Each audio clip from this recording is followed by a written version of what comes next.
महामानव डॉक्टर बाबासाहेब आंबेडकर यांच्या जयंतीनिमित्त महायुती सरकार मोठं गिफ्ट देणार आहे। महिलांना 2 महिन्याचे हप्ते मिळणार आहेत। 2 महिन्याचे राज्यातील 2.5 कोटी महिला माझ्या माता भगिनींना या योजनेअंतर्गत लाभ मिळेल। लाभ आहे त्या माता भगिनींच्या अकाउंटला डायरेक्ट डीबीटी हा करायचा आहे। त्यामुळे कुठल्याही पद्धतीची चिंता नसावी। लाडक्या बहिणींसाठी अखेर एकनाथजी शिंदे साहेबांचा मोठा निर्णय। आता 1500 नाही तर 4200 रुपये थेट खात्यात येणार। कोण 15 जिल्हे झाले की लगेच पुढच्या टप्प्यात अजून 15 जिल्हे काही तासानंतर आपल्याला वाटप पाहायला मिळणार। याचे 2 हप्ते, पहिला हप्ता नाही 2 हप्ते देणार आहोत। आता हे रॅन्डमली आम्ही ते सुरू केले, अकाउंट चेक करतोय पैसे बरोबर जात आहेत की नाही, आणि त्यामुळे त्याची सुरुवात झालेली आहे। जेवढ्या आमच्या लाडक्या बहिणी ज्या पात्र आहेत त्यांच्या खात्यामध्ये 2 हप्ते त्याच्यामध्ये जातील, हा आम्ही सुरुवातीपासून सांगत होतो, त्याची सुरुवात झालेली आहे। बहिणीला 4200 रुपये आता 15 जिल्ह्यात येत आहेत। यादी प्रशासनाकडून जाहीर। या 15 जिल्ह्यात राहणाऱ्या बहिणींसाठी मोठी खुशखबर, कारण आता 50,000 रुपयाची वाढ झाली आहे आणि 38,000 रुपये देखील मिळालेले आहेत। कोणाला मिळाले 38,000 लगेच पहा। आदिती ताईंनी देखील डीबीटी द्वारे सर्व बहिणींना पैसे वाटपाचे आदेश दिलेले आहेत। संपली, निर्णय कधी होणार, कधी बँक खात्यात पैसे येणार, बहिणी वाट पाहत होत्या। पण अखेर एकनाथजी शिंदे साहेबांनी निर्णय घेत 10वा हप्ता आणि 11वा हप्ता एकत्र देण्याचा निर्णय घेतला। सोबत 50,000 रुपयाची वाढ झाली आहे। त्याबरोबर 38,000 रुपये देखील आता मिळत आहे। हे 38,000 कोणत्या बहिणींना मिळाले? बऱ्याचशा योजनांची माहिती महिलांना मिळत नाही, त्यामुळे महिलांना फायदा घेता येत नाही। त्यामुळे तुम्हाला 50,000 आणि 38,000 रुपयाचा लाभ घ्यायचा असेल तर व्हिडिओ शेवटपर्यंत कंटिन्यू पाहायचा आहे। सर्व महिलांची प्रतीक्षा संपली। 3 मोठे निर्णय घेण्यात आले। आता बहिणींना 3 दिवसाच्या आत बँक खात्यात पैसे येणार। यामध्ये 3 योजनांचा सहभाग असून आता महिलांच्या बँक खात्यात 4200 रुपयापेक्षा अधिक रक्कम देण्यात येणार। सोबत ज्या बहिणींकडे आधार कार्ड आहे, आधार कार्ड आता सगळ्यांकडेच असतं, आधार कार्ड जर असेल तर तुम्हाला लाखो रुपयाचा लाभ होणार। 50,000 रुपयाची वाढ झाली, 38,000 रुपये देखील आता मिळालेले आहेत। फक्त हा व्हिडिओ शेवटपर्यंत पाहायचा आहे। आधार कार्ड तुमच्याकडे आहे की नाही हे कमेंट मधून नक्की सांगा। कोणत्या जिल्ह्यातून तुम्ही व्हिडिओ पाहता कमेंट करायला विसरू नका, कारण की आता 10वा आणि 11वा हप्ता लाडक्या बहिणीला एकत्र 4200 रुपये आता मिळणार आहे। लाडक्या बहिणींसाठी 4 नवीन योजना सुरू झाल्यात। महिला व बाल विकास विभागाकडून परिपत्रक आलंय। लाडकी बहीण योजनेअंतर्गत 2025-26 मध्ये त्यांना आणखीन प्रोत्साहन देण्यासाठी विशेष योजना हाती घेण्याचं आमच्या विचाराधीन आहे। 3000 रुपये आल्यानंतर लगेच 4000 रुपये येणे सुरू। सर्वात मोठी खुशखबर, लाडक्या बहिणींसाठी 4 नवीन योजना सुरू झाल्यात। महिला व बाल विकास विभागाकडून परिपत्रक आलंय। लाडकी बहीण आता अपात्र होणार नाही, सर्व बहिणींना 2100 रुपये मिळणार। आदिती ताईंची घोषणा। तर सर्व लाडक्या बहिणींना विनंती राहील की आपण कुठल्याही अफवांना बळी पडू नका। कुठेही आम्ही कुठल्याही लाभार्थ्याच्या खात्यातून परत काही लाभ घेतलेला नाहीये, रिफंड केलेला नाहीये। लाडक्या बहिणींना फेब्रुवारी आणि मार्चचे 3000 रुपये आलेत। आता त्यानंतर लगेच 4000 रुपये देण्याचा निर्णय झाला आहे। आता हे 4000 रुपये कशाचे आहेत आणि कोणत्या महिलांना मिळणार आहेत? पण महिलांच्या नाव नोंदणीमध्ये बदल झालाय। लाडक्या बहिणींच्या नावांचा प्रॉब्लेम झालाय। कोणत्या महिलांचा नावांचा प्रॉब्लेम झालाय तो कसा दुरुस्त करायचा आहे? ज्या महिलांना अजूनही फेब्रुवारी मार्च मागचे हप्ते मिळाले नसतील त्या महिलांना महिला बाल विकास विभागाकडून एक परिपत्रक आलंय। आता त्यांनी फक्त मेसेजची वाट पाहायची नाहीये, एक अर्जंट काम करायचं आहे। ते कोणतं काम आहे की ज्यामुळे त्यांना पैसे येतील? त्यासाठी हा व्हिडिओ फक्त 2 मिनिटं पहा।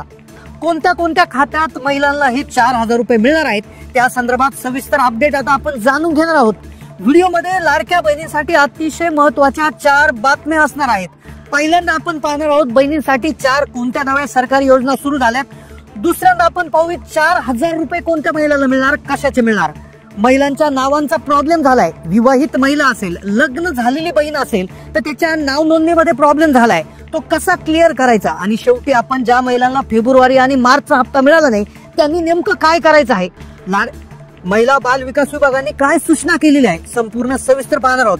लाडक्या बहिणींनो, हा व्हिडिओ कंटिन्यू शेवटपर्यंत पाहायचा आहे, अन्यथा तुम्हाला तुमचे हप्ते मिळणार नाही, 4000चं गिफ्ट मिळणार नाही आणि नावांचा जर प्रॉब्लेम झाला तर योजनेमधून बाहेर व्हाल। त्यामुळे हा व्हिडिओ पूर्ण पाहावाच लागेल।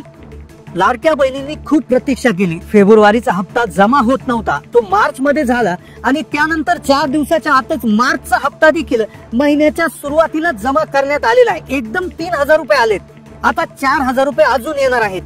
थोडा उशीर झाल्यामुळे राज्य सरकारने महिलांना भेट देण्यासाठी 4 नव्या योजना सुरू करण्यात आलेल्या आहेत. पण महिलांच्या नाव नोंदणीमध्ये बदल झालाय. ज्या बहिणी विवाहित आहेत, ज्यांचं लग्न झालेलं आहे, त्यांच्या नावामध्ये एक विशेष बदल करण्यात आला आहे, ज्यामुळे महिलांना आता प्रॉब्लेम होणार आहे. महिलांच्या अडचणीत वाढ होणार आहे. लाडक्या बहिणीला अडचणीचा सामना करावा लागेल. नवीन शासन निर्णय देखील आलेला आहे.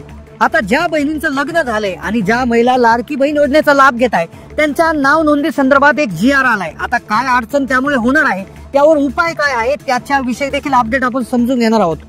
आता सर्वात आधी ज्या बहिणीला अजूनही फेब्रुवारी आणि मार्चचा हप्ता जमा झाला नाही, जानेवारीचा झाला नाही किंवा मागचे हप्ते जमा झाले नाही, त्यांच्यासाठी एक सूचना आलेली आहे. त्यांनी फक्त मोबाईलचा मेसेज चेक करायचं नाहीये, तर त्यांनी एक काम अर्जंट करायचं आहे. त्यांचं आधार कार्ड हे बँक खात्याला व्यवस्थितपणे लिंक आहे की नाही हे देखील चेक करणं आता गरजेचं आहे. बऱ्याचशा महिलांचं आधार कार्ड मागच्या वर्षी लिंक करण्यात आलं होतं, त्यानंतर त्यांचे त्या ठिकाणी जे बँक खाते आहे ते बदललेले आहेत. त्यातच आधार कार्ड नसतानाही काही बहिणींनी योजनेमध्ये नाव नोंदवलं होतं, पण आता आधार कार्ड नुसारच हप्ता वाटपाची प्रक्रिया सुरू झालेली आहे. त्यामुळे त्यांना फेब्रुवारी आणि मार्चचा हप्ता जमा झालेला नाहीये.